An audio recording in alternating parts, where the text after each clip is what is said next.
Estamos em 14 de julho de 2025, meu Deus do céu! Que tempo é esse? Que velocidade é essa que estamos vivendo, meus amigos? Mas olha, para refletir um pouco, para que você possa melhorar a sua argumentação, vou receber aqui hoje George Salomão, que organizou, junto com Manuel Jorge Silva Neto, essa obra Ativismo Judicial, o Supremo Tribunal Federal e a Constituição, uma obra em homenagem ao ministro Edson Fachin. E aqui está a obra que você pode adquirir lá no site da Editora Foco. E você vai entender, se não sabe, o que é ativismo, para que serve essa obra, como você melhora a sua advocacia. E olha só que legal. Eu vou pegar aqui um pedacinho só do sumário, enquanto o Jorge não entra, para mostrar para vocês, olha só, alguns dos temas, ele já está aqui, nem deu tempo, alguns dos temas que são tratados. Mestre em Direito pela PUC de São Paulo, presidente da Escola Brasileira de Estudos Constitucionais, o EBEC. Jorge, seja muito bem-vindo. Só virar agora. Tem aí uma... Aí, meu Opa! amigo, boa tarde. Boa noite, meu querido Léo. Estamos aqui na Paraíba, que já é noite. São Paulo, eu sei que ainda está claro. Na Claríssimo. Paraíba, já estamos com a lua. Que bom. Jorge, um prazer te receber aqui. Você que é expressão máxima dos congressos jurídicos no Brasil, um dos juristas mais bem relacionados, que trouxe para foco essa obra maravilhosa, Ativismo Judicial, o Supremo Tribunal Federal e a Constituição. Queria primeiramente, antes de tudo, te agradecer pela escolha da Foco. Obrigado, Léo. Deixa eu só te interromper. Eu não Diga. estou te vendo. Não sei se eventualmente a tua câmera está. Enfim, eu não consigo te visualizar. Não sei se você consegue me ver. Cara, fica tranquilo, tá perfeito. Outro dia aconteceu isso também com Luciana Dadalto, a gente estava fazendo uma live e eu sumi para ela, mas tava todo mundo nos vendo por igual, então fique em paz, tá tudo certo. Então, maravilha. Então, sigamos. Como é que você está? Sempre bem, graças a Deus, e você? Tudo na paz, Léo, tudo tranquilo. Coisa Desculpe lhe boa. interromper e agora eu deixo você sequenciar o nosso bate-papo. Problema nenhum, meu amigo. Primeiro, então, eu queria te agradecer pela escolha da Editora Foco. Eu sei que você tinha N grandes opções. O Brasil conta com excelentes editores, mas por alguma razão você nos escolheu para trazer à lume essa obra magnífica que envolve, obviamente, o direito constitucional, mas que vai muito além disso, né, George? Isso é verdade, mas é sempre uma satisfação, Léo, estar em novos projetos, com novos parceiros, né? E claro, já conhecendo Foco, já também conhecendo de uma maneira pessoal a dileta professora Roberta Densta, que também integra os quadros editoriais, e agora completando essa relação, digamos, de amizade contigo, eu fico bastante à vontade, Léo, para dialogar, estar aqui também produzindo e contribuindo, né, com novos projetos para a editora que só cresce em qualidade, enfim. Então, parabenizo o trabalho de vocês. Ô, meu amigo, só posso agradecer a gentileza das palavras. Se estamos crescendo, porque estamos, de fato, sendo amparados por autores e coordenadores da sua importância. Agora, George, o intuito da live aqui é apresentar para o mercado a obra para além do grupo de seu relacionamento, o que já envolve quase o Brasil inteiro. Mas a gente está aqui para fazer acontecer a história. E aí eu te pergunto o seguinte, George, em breves linhas, o que é o ativismo judicial para quem não entendeu isso ainda, ou não teve na faculdade, ou não alcançou ainda a importância do tema? Bem, vamos lá, Léo.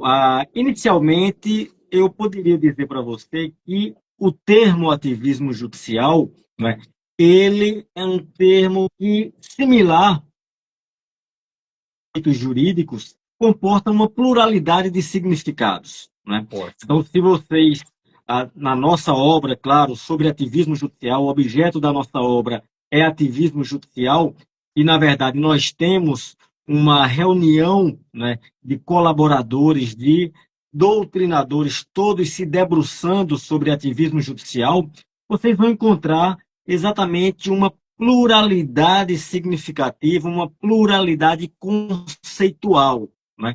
Poderíamos aqui iniciar com a do ministro Luiz Roberto Barroso, que coloca o ativismo como uma postura, não é? Com uma atuação proativa do Poder Judiciário em concretizar o texto constitucional, né? Colocaria também uma outra concepção que talvez possa ser objeto de discordância por parte de alguns doutrinadores, mas o ativismo como sendo uma transcendência dos limites hermenêuticos, né? Que tem por objeto precisamente os enunciados prescritivos que compõem o ordenamento jurídico positivo. Mas, conforme mencionei para ti agora há pouco, nós temos, de fato, e isso é algo inerente à própria ciência jurídica, né? Qualquer tema relacionado ao direito, você vai encontrar uma diversidade conceitual, doutrinadores que não se harmonizam quanto à definição do mesmo objeto, e isso, claro, se faz presente também aqui em se tratando de ativismo judicial. Mas, claro que, nesta perspectiva, eu colocaria, né, e isso é uma concepção de George Salomão, tá?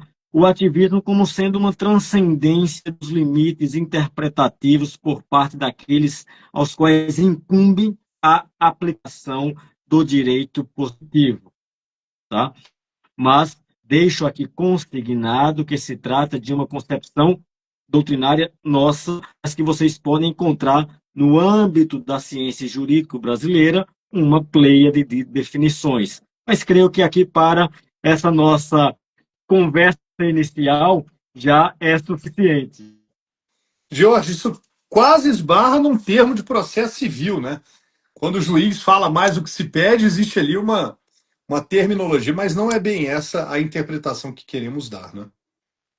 Isso, não se trata de ir no sentido de além do pedido, além daquilo que foi postulado, não seria exatamente nesta concepção, mas algo que realmente foge, né, aos limites da interpretação do direito, né? Sim, Ah, magnífico, poderíamos magnífico, Jorge. aqui, Cercou bem. talvez, fazer uma alusão da união estável entre pessoas do mesmo sexo. Quer dizer, você teve um dispositivo legal, né? Você teve um enunciado prescritivo que serviu de suporte para a construção dessa norma jurídica que foi objeto de criação pelo Poder Judiciário.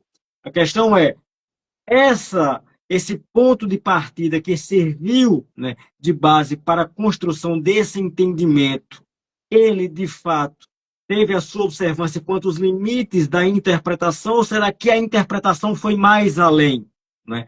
De igual modo, a questão atinente à interrupção da gestação nas hipóteses de fetos anencéfalos, né? Sim.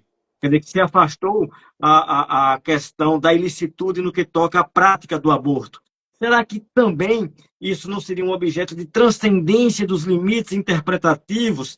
Então, nós poderíamos aqui, Léo, colocar N situações que, eventualmente, podem se configurar como algo incerto, né, de inserção dentro deste conceito de ativismo judicial, mas que, se formos analisar também sob uma perspectiva da hermenêutica jurídica e da hermenêutica constitucional, nós podemos observar e trabalhar nessa perspectiva de se houve ou não uma extrapolação dos limites da interpretação, cujo início é a própria literalidade e que, para muitos, também o ponto de chegada, né, desta questão interpretativa é também a literalidade. Então, a literalidade é o ponto parte de chegada. Então, é aí onde nós podemos trabalhar essa questão inerente ao ativismo. Claro, eu estou aqui me situando na perspectiva da linguagem, já que o direito positivo é o direito predominante no nosso sistema normativo e praticamente dos países modernos, ele se expressa através da linguagem. Então, por isso que a linguagem é o ponto de partida da interpretação nesta perspectiva hermenêutica que nós estamos aqui apresentando para os colegas, para quem nos assiste. Que Não sei bacana. se falei demais, Léo. Não, Peço cara, até desculpas.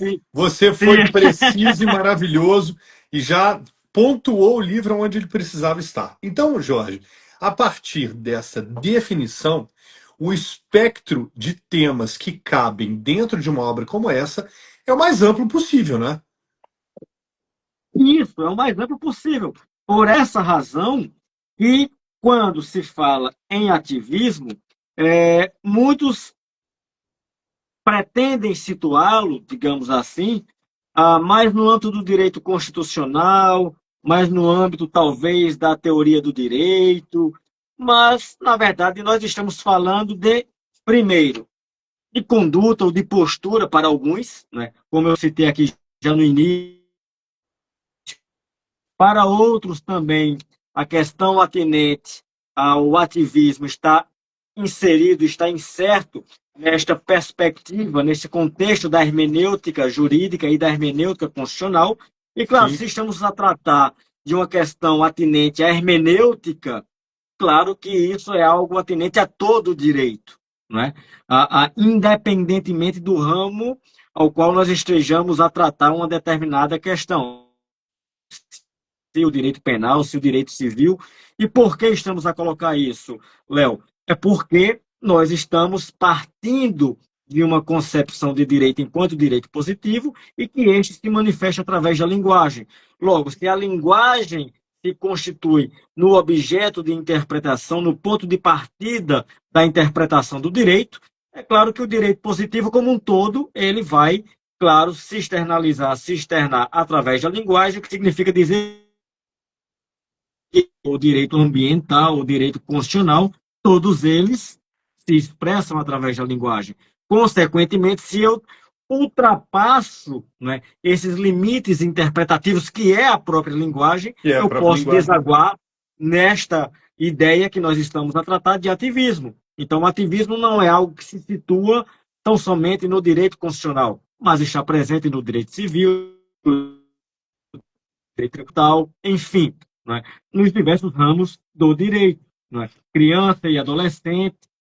Então, como eu coloquei aqui, é algo realmente bastante amplo em termos de objeto. Né? Sim. E isso, claro, se demonstra também no nosso próprio livro, onde nós vamos ter a questão do ativismo contextualizado ao âmbito do direito à saúde, conforme está aqui no próprio sumário, né? Também no próprio direito civil, com o trabalho lá da professora Maria Berenice Dias, né, situando a questão do ativismo numa perspectiva de gênero.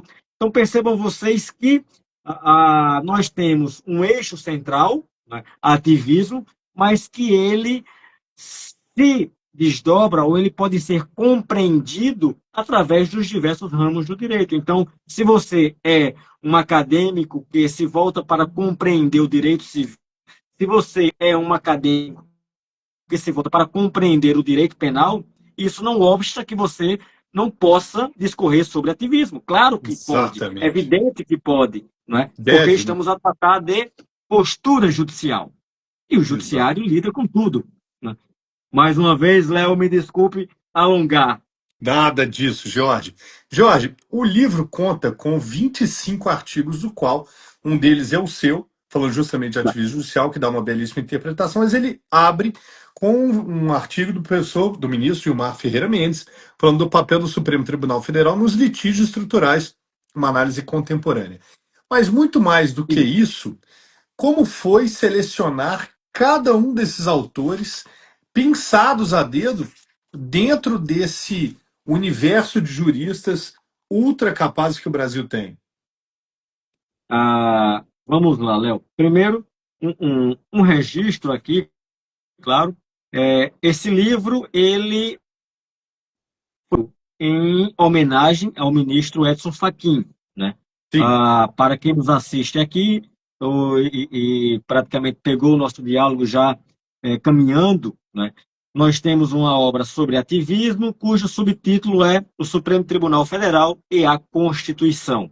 Né? Então, nós temos uma limitação do ativismo no que concerne à prática ou à atuação em relação à interpretação e aplicação da Constituição. Portanto, nós temos um contorno aqui bem delimitado.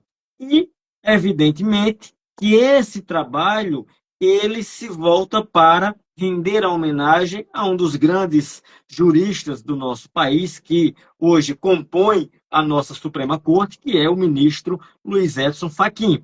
Sim. Bom, todos têm conhecimento, é integrante de uma corte constitucional, ele tem a sua atuação acadêmica, a sua atuação doutrinária no âmbito do direito civil, né? Então, o ministro Fachin, ele é um civilista, mas, claro, sem se descurar de todo um estudo do direito constitucional, né?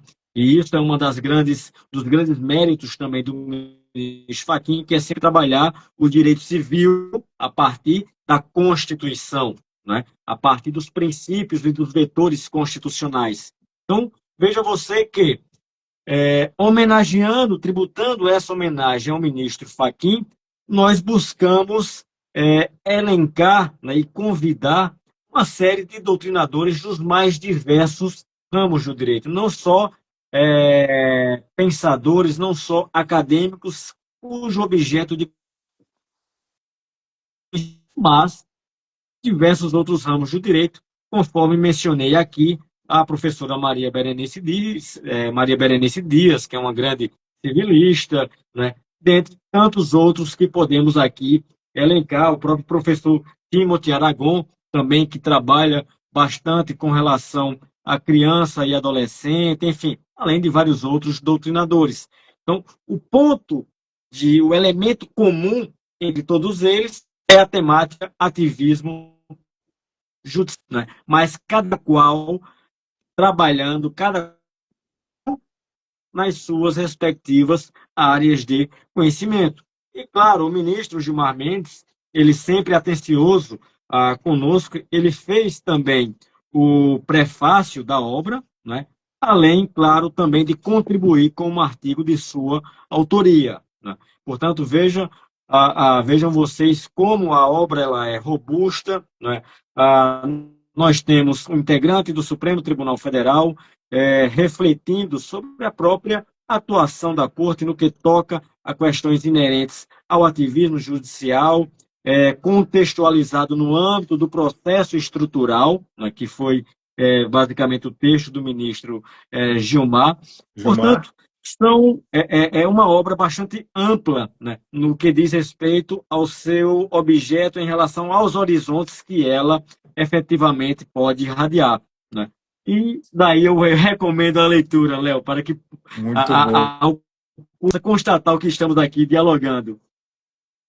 Jorge, e para abusar da sua docência maravilhosa aqui, eu queria te pedir para me ajudar na defesa do seguinte ponto.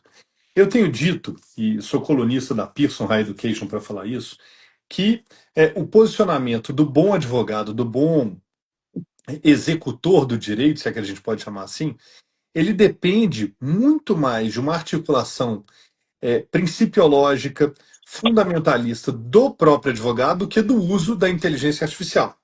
Então, o que eu tenho dito é o seguinte: advogados, voltem a estudar filosofia, princípios, sociologia, hermenêutica, e nesse ponto eu acho que uma obra como a sua acrescenta demais na argumentação técnica desse advogado. O que você acha dessa minha colocação, George? Eu concordo em gênero, número e grau. Se tivesse mais outras palavras, eu também estaria aqui elencando. Porque, de fato, Léo, eu compartilho desse seu posicionamento e desde há muito, né?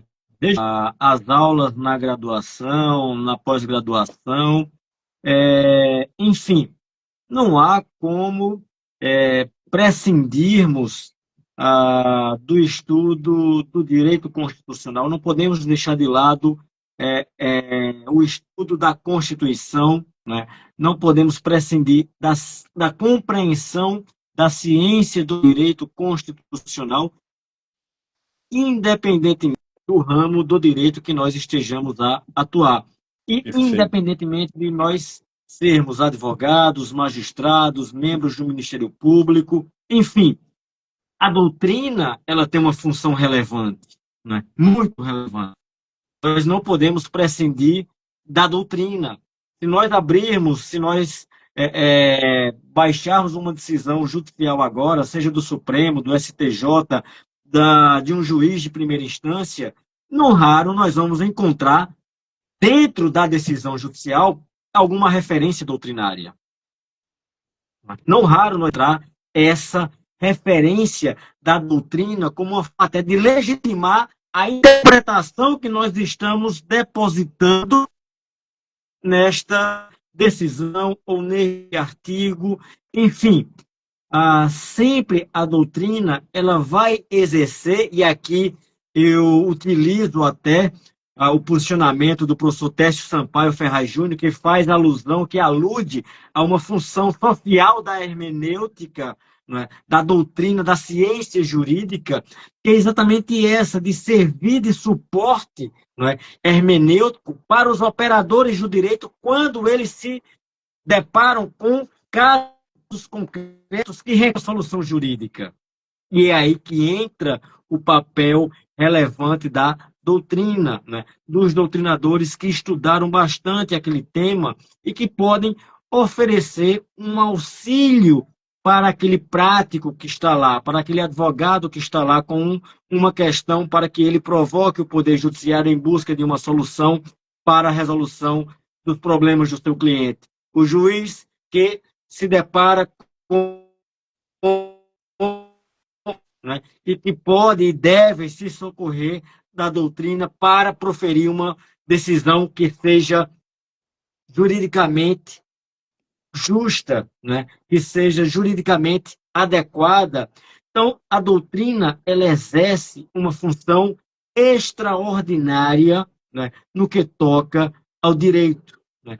E aí entra, evidentemente, aqueles que veiculam os canais, e dentre eles está, evidentemente, a editora Foco, que veicula Bondade, uma Jorge. série de trabalhos de relevo e que podem auxiliar os operadores do direito nessa tarefa árdua de resolver os casos que se lhe antepõem para o julgamento. Então, eu acho, Léo, que é exatamente isso. A gente não pode se descurar da doutrina, mesmo em tempos, né, de uma revolução digital, mesmo em